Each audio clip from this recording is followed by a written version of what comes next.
Hi everyone, I'm Rich, and this is Mission 1820. Sometimes loyalty can have you choosing between family members, people at work, or maybe even choosing between being loyal to God or being loyal to man.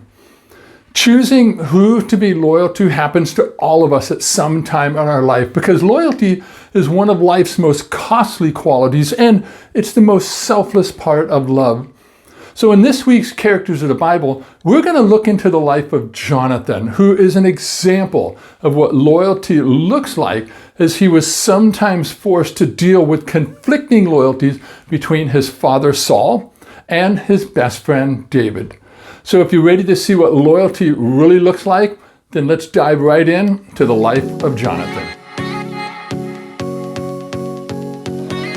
The book of 1 Samuel is where we are first introduced to Jonathan.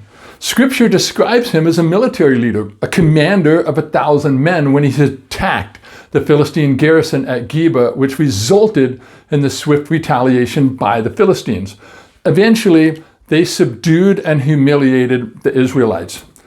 Now at this time, Jonathan is about 30 years old, and he's the eldest of all of his brothers. He's the son of Saul, the first king of Israel, and his mother's name was Ahinoam. Now, Jonathan had two brothers named Abinadab as well as Malchishua. He had two sisters also, Merab and Michal. Now, Michal would later become King David's first wife. Now, Scripture tells us that Jonathan had a son by the name of Mephibosheth, but we're not told anything about who his wife was. Scripture tells us that Jonathan was a man full of faith. He had strong devotion to God and integrity. He had a deep friendship that he developed with David, who later became his brother-in-law.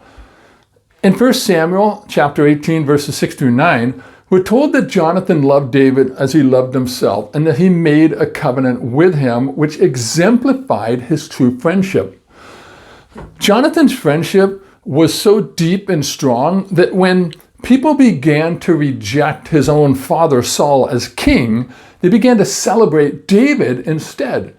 Now, this raised Saul's jealousy, and he grew and burned against David, so much so that Saul began his attempts to kill him.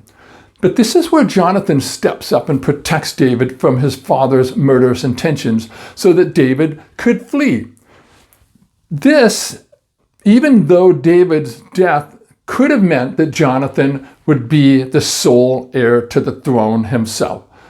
Now, Jonathan relied on God for his victories, and obediently he put God's will above his father's will, which was the right thing to do. Now we know a little bit about Jonathan himself. So let's take a look at some of the traits that Jonathan had that led him to protect David rather than joining forces with his dad. First, Jonathan was brave. He was loyal, and as we said, he was a natural leader. And he never put his own personal well-being ahead of those that he loved.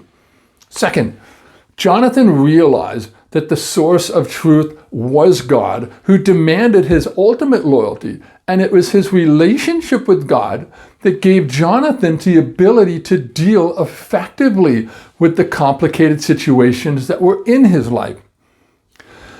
Jonathan was loyal to his father, King Saul, because after all, it was his dad, and he was the king. But Jonathan was loyal to David because he was his close friend. Jonathan's loyalty to God guided him through the conflicting demands of his human relationships with his father Saul and his best friend David. Now, Jonathan was not like his father because he was known for his deep love, his loyal friendship, and his faith in God. But on the other hand, his father repeatedly showed foolishness, pride, and disobedience to God. And because of this, God eventually rejects Saul's kingship, and then he replaces him with David as the new king of Israel. We know that Jonathan was faithful to the Lord and that he positioned himself against his father politically because he knew that God had chosen David to be the next king. Jonathan had made a covenant with the house of David and therefore recognized David's family rather than his own as the chosen line of kingship.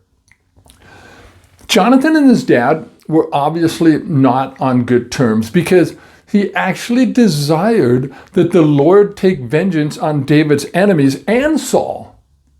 And when Saul suspected that his own son Jonathan's betrayal was in favor of David, he actually threw a spear at his own son in an attempt to kill him.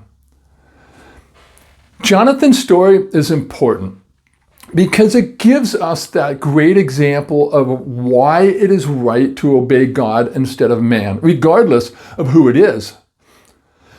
If people, even those closest to us, want to go against something that God has commanded us to do, God's will is always our best and only choice. See, Jonathan's a prime example of not being defined by who we are related to. The conflicting demands of our relationships challenge us as well. But if we try to settle these conflicts on our own power, then we're going to be constantly dealing with a sense of betrayal ourselves. But if we communicate to our friends that our ultimate loyalty lies with God and His truth, then many of our choices will be much clearer to us and to those who are around us. Jonathan was able to serve and love as strongly as he did because he followed God's will above all else.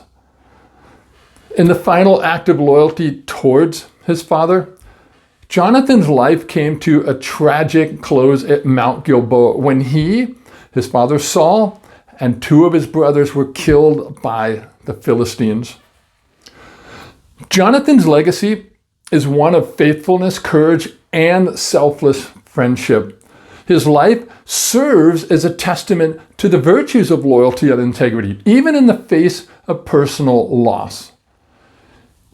His account continues to inspire those who value covenantal relationships and the pursuit of God's will above our own personal ambitions. Okay, well, I hope that this insight into the life of Jonathan gives you a better understanding of who he was. So God bless, have a great day, everyone, and thanks for watching.